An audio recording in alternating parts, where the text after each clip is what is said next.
تو شهر الا ديو بعدني والله العظيم. متعاير على الديو مثلا حد لا من الاهل. من الاهل. ايوه. زوجتك؟ لا هذه لا مال عادي مال ايش؟ مال تمشيه بس. ربيع مخطف. ما ولد خالك؟ ما ولد خالي اكيد. ترى ولد خاله ورا الكاميرا. ما دام الوالد بيتابع ان شاء الله بيتابعك. متوفي طبعا. متوفى ابوه؟ الله يرحمه ويغفر. السلام عليكم، حياكم الله في هذا الفيديو. أنا اليوم في شاطئ السيب، وسؤال اليوم للناس: من هو الشخص اللي يجي في بالك لما تسمع كلمة سند وعون؟ بنسأل الناس هذا السؤال وبنشوف إجاباتهم. تابعوا الفيديو. من هو الشخص اللي يجي في بالك لما تسمع كلمة سند وعون؟ سند وعون الأخو. الأخو. أي نعم. سند عون يكون الأقرب يعني الأخ. أخوك. أخوي. الأخو. الأخو. أي نعم. أخوك قريب منك وايد. نعم. الاخ. الأخ. الاخوي طبعا. اخوان.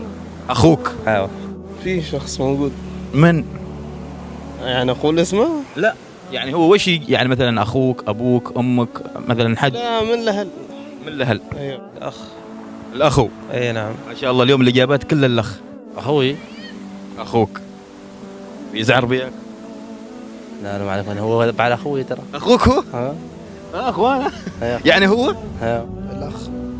الأخ. ليش الأخ بالذات؟ يعرف كل شيء عني، ولو إني بغيت واحتاجيت له حاجة هو يكون القريب.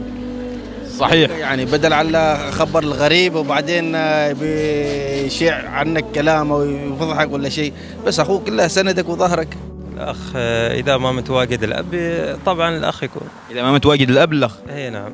يمكن لأنه يكون أقرب شخص منك وعارف كل حاجاتك، وهو اللي تقدر انك تكون يعني يكون لك سند وعون. هو سند مرة، لكن أخوك مرة يكون عضيدك، هو عضيدك، هو من كل مكان تحتاجه هو مرة يكون معك. أقرب الناس لك صح؟ أقرب الناس لي. وطبعا الأخ مثل ما يقولوا ما يتعوض. أيوة ما يتعود. الأخ اللي هو يقول لك إذا خسرت أخ يعني كسر ظهرك. الله، وإن شاء الله ما ينكسر ظهرك. إن شاء الله بإذن في الله. موقف صار بينكم، موقف حقيقي؟ الموقف يوم جينا نبغى نفطر، وعندنا شباب احنا 4 نفطر مع بعض، وتفاجأت شخص طالع من الغرفة زعلان. قلت له وش سويت بالشخص؟ ليش زعلان؟ يعني وقت الفطور تزعل مع ربيعك؟ وعاد صارت من بيننا مشادة في الموضوع. أنت وياه؟ الحمد لله تصافت الأمور. صافيتوا؟ هي تصافت القلوب. لا هو شوف يوم الأخ يتدخل في الموضوع أتوقع أن الأمور تنحل. لا انحلت الحمد لله الأمور، تسهلت الأمور، وبعدها صار يشرى له شاهي وسولفه هو وياه. تسهلت الأمور، ضبطها بالكرك. إن شاء الله. الله يخليكم لبعض إن شاء الله، أخوان دائما متحابين. جاء من المواقف مرة واحدة كنت في السوق نشتري أغراض، ف يعني كنت محتاج حد الساعة يجادل معي. يجادل معي الهنود، ما حصلت حد يكاسر. يا قلت له تعال شيمة، تعال وراي. بس عاد الله يرحمه، عاد الله يرحمه. أخوك توفى؟ نعم. الله يرحمه ويغفر له في هالأيام الفضيلة. آمين. دعواتكم لأخوه بالرحمة والمغفرة.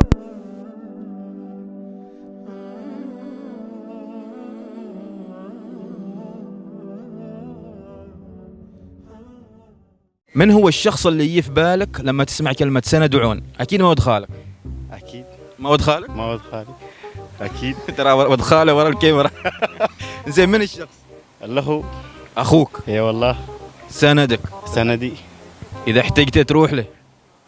احتاج لرب العالمين اول شيء. أول شيء نعم. اي والله، ومن ثم الاخ. من هو الشخص اللي يجي في بالك لما تسمع كلمة سند وعون؟ أكيد ربعك اللي عدالك. لا والله. خلى عنه. والله. ما ربعك؟ تو شهر الا ديو بعدني والله العظيم. متعاير على الديو؟ لازم. زين، من هو الشخص؟ اخوي. أخوك. اي نعم. ولد خالك. كيف ولد خالك؟ ترى مبونا ورا الكاميرا. ما يفيدني تو. تعال لا. شفتك الخال كيف؟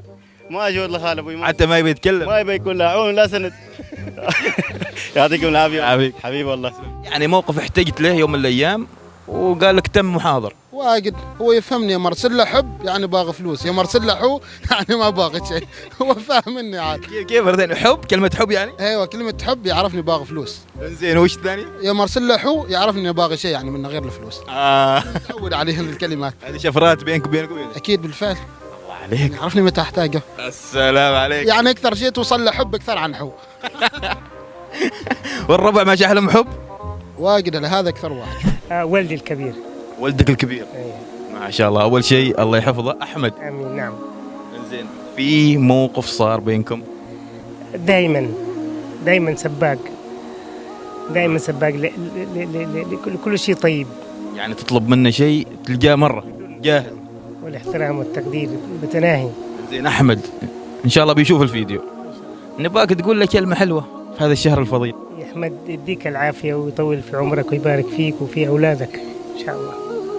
امين يا رب، امين، ويحفظه ويخليه لك ان شاء الله، وتشوف اولاده واولاد اولاده ان شاء الله. يا رب بارك الله فيكم ويديكم الصحه والعافيه. الله يعافيك. عام وانتم بخير وخواتم مرضيه وشهر كريم ومبارك ان شاء الله. امين يا رب. يا مرحبا. يعطيك العافيه. الأب طبعا. الاب. اي والله. ابوك سندك وعونك في ذي الحياه. نعم بالفعل. زين، ما دام الوالد بيتابع ان شاء الله بيتابعك. متوفي طبعا. متوفي ابوه؟ ايوه الله يرحمه ويغفر له. ان شاء الله. امين يا رب جميعا. والله صدمتني يا اخي.